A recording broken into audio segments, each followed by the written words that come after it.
Tanggal na nga sa trabaho eh. Paano ang gagawin ko? Sana natanggal ako eh. Malas eh. Nako! Paano ka kasi hindi mamalasin, ha? Wala kang ambisyon! Kontento ka na ganito tayo habang buhay, isang kahig, isang tuka! Tapos sasabayan mo pa ng pag-iinom!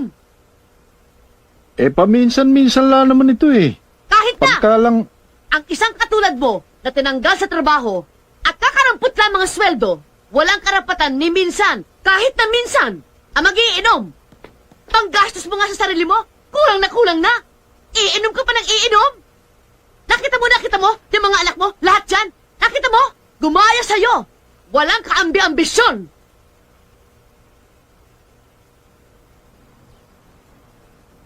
Naku, buwisit na ito ah! Pa naman eh. Talagang hindi na ba kayo titigil? Wala na kayo ibang ginawa kundi mag-away ah. Kaya minamalas tong bahay na to eh. Aba, nagsalita magaling.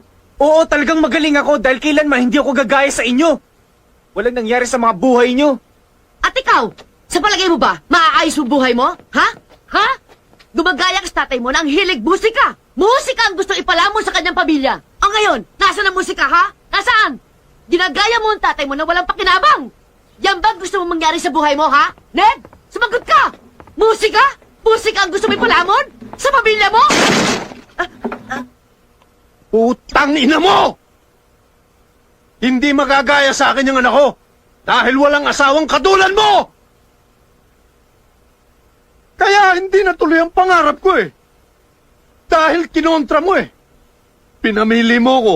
Kung yung pangarap ko, ikaw, natural, pipiliin kita, mahal kita eh. O ano nangyari sa akin ngayon? Isa akong walang kakwenta-kwentang tao. Walang pangarap, walang ambisyon, walang direksyon.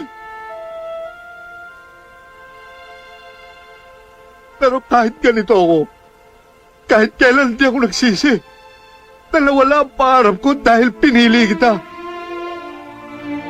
Kasi mahal kita eh.